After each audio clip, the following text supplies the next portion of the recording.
हिंदू धर्म की मान्यताओं के अनुसार आगामी 29 सितंबर शुक्रवार प्रतिपदा के साथ श्राद्ध पक्ष शुरू होने जा रहा है। इसी के साथ ही सभी मांगलिक कार्यों पर रोक लगने वाला है।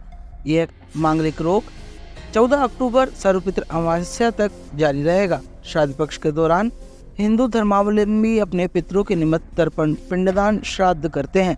इस दौरान नए वाहन की खरीद, विवाह, नींव पूजन सहित विभिन्न धार्मिक कार्यक्रमों पर रोक रहेगी। मेरा अजमेर सबको मेरा शुभ आशीर्वाद। भाद्रपद शुक्ला पूर्णिमा शुक्रवार 29 तारीख की है। शुक्रवार को पूर्णिमा 3:20 तक है। तो ये भ्रांतियाँ गलत है कि शुक्रवार को पूर्णिमा और एकम का श्राद्ध निकलेगा। अगर 12:30 तक भी पूर्णिमा होती तो हम सबसे कहते हैं कि साहब एकम का श्राद्ध निकालें। इसलिए पूर्णिमा का श्राद्ध शुक्रवार को निकलेगा।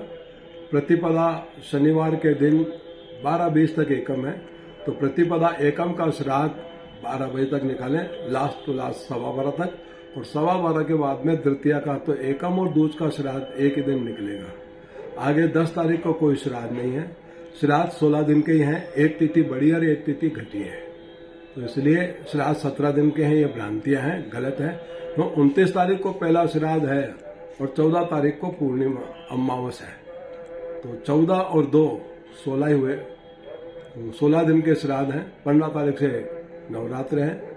श्राद्ध पक्ष के अंदर श्राद्ध का नियम है कि आप पितरों को तर्पण करें, दूध में पानी मिला के, तिल, जौ, चावल, तुलसी पत्र और पुष्प डाल करके पितरों का तर्पण करें और श्राद्ध पक्ष निकालें। श्राद्ध पक्ष के अंदर नियम यह है कि जब तक पितरों का श्राद्ध नहीं निकल जाए वस्त्र नहीं निचोड़ा जाना चाहिए, वस्त्र नहीं धुलने चाहिए। दूसरा नियम है शेव नहीं करें, नाखून नहीं काटें। ये नियम श्राद्ध पक्ष के माने जाते हैं। श्राद्ध पक्ष के अंदर अगर अत्यंत आवश्यक नहीं हो तो घर के जरूरत की नवीन चीजें जैसे टीवी है, फ्रिज है, वॉशिंग मशीन है, गाड़ी है, अत्यंत आवश्यक के अलावा ऐसी वस्तुओं का क्रय खरीदारी श्राद्ध पक्ष में नहीं की जाती। श्राद्ध पक्ष के अंदर मांगलिक कार्य, कोई मकान का एग्रीमेंट, मकान का लेना, नींव भरना, ये सब काम श्राद्ध पक्ष में नहीं करा जाता है। शादी का कोई दस्तूर, कोई लेना देना, ये भी श्राद्ध पक्ष के अंदर निषेध कहा गया है। सामने देखिए। और श्राद्ध पक्ष के अंदर आप पितरों का तर्पण करें। पितरों का तर्पण करके जितना आप जल्दी कर सकें बहुत बढ़िया है। उसके बाद उस जल को पेड़ों में विसर्जित करें, नाली में नहीं डालें।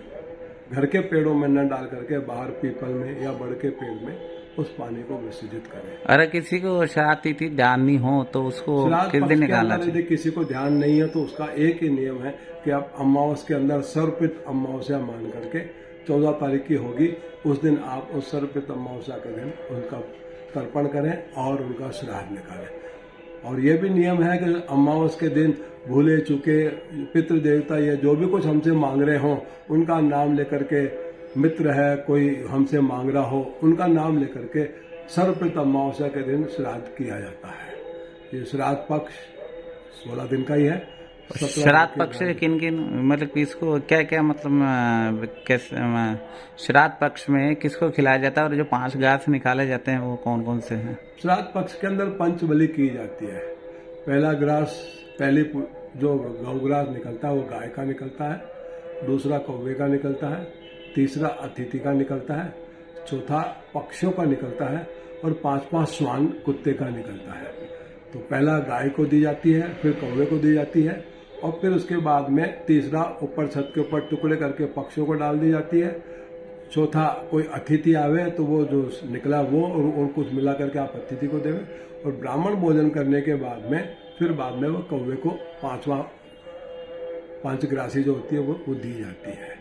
अग्नि के अंदर आहुति जरूर दी जाती है, लेकिन ध्यान रहे इस श्राद्ध पक्ष के अन्न के अंदर, पूरी के अंदर आप अन्न नहीं डालें। अन्न रहित पूरी का श्राद्ध निकलना चाहिए।